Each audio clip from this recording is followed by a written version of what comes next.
In the 1960s, a mild-mannered newspaperman named Robert Cormier started writing novels.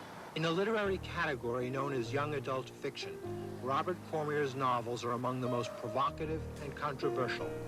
His first young adult novel, The Chocolate War, published in 1974, is still dissected and analyzed in thousands of classrooms.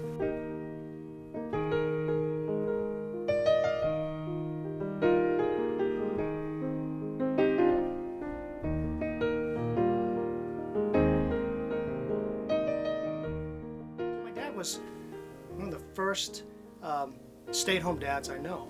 And he stayed home and he used to cook the meals and be here during the day, and I think he just loved it. So I learned a lot from my dad in many, many ways.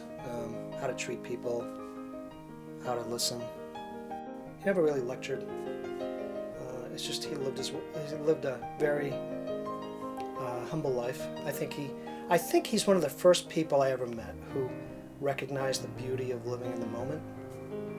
And I have to think that he made a deliberate choice to really be more engaging with his kids, because he was very much involved in our lives. One time, he was laughing so hard that he leaned back in his chair, and he went completely over in the middle of and his feet were sticking up in the air. And of course, we were all hilariously laughing, could barely swallow our food, and my mother, I know, was mortified and wasn't very happy with him and his antics. And all we could see is his head popped up above the table, and he looked around to see if he was in trouble. And we laughed more, and my mother didn't say a word, just picked up her plate and walked into the other room with this look of disgust. And it was a great moment. This clacking is a noise that I grew up with, and my sisters and I and my mom heard that constantly, and I mean constantly.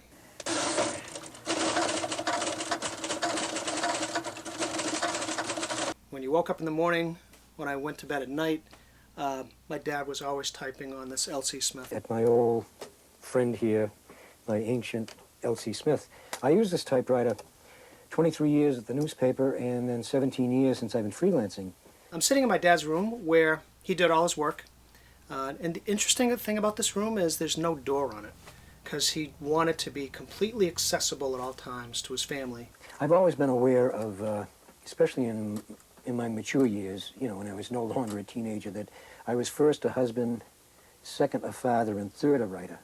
And I've always kept those priorities. The kids have always grown up knowing that I was a writer, and they shared the good times and the bad times, the rejection slip. The turning point was The Chocolate War, which he wrote, and he published it after I graduated from Notre Dame High School in '72. I think it came out in '74. Of course, it was inspired by my son, Peter, who was attending a school, a Catholic boys' school. Chocolate sale came along, and he decided not to sell the chocolates. We did it as a family decision. So that night at the dinner table, he said, so, Peter, have you decided what you want to do with the chocolates? Then I got emotionally involved because I used that what-if question. And he told me later, he said, as I was walking into school, bringing the chocolates back, he said, what have I done? But I decided to explore conformity and what might have happened. And as a result, you know, the novel came into being. I think one of his beliefs were young people are people, and I think that's a theme that runs through some of his work. And they can handle the tough message, and let's talk to them as adults all the time. When they got to be teenagers, they'd come in from a basketball game or a movie or just, you know, seeing their friends. And they always knew I was there. And they knew that I wasn't up, you know, quote, waiting for them. But so, you know, some nights they go right upstairs and say, "Good night, Dad." Other nights they'd linger. Once I went to college, I got into the habit of eating early in the morning, eating breakfast. I remember coming home and chatting a little bit and starting to make something and ask my dad if he'd like some eggs and bacon. And my dad would be like, yeah, let's do that. I remember my son straddling in his chair and putting his chin on his arms and talking about life. And you know, your kids will tell you things at 1 o'clock in the morning they'd never tell you at 1 o'clock in the afternoon. So my dad died on November 2nd, 2000. We were sitting at the foot of his bed, and he was dozing off, and we were telling stories.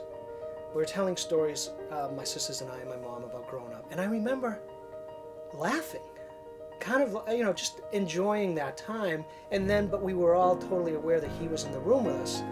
And once in a while, he would awaken and kind of connect with us.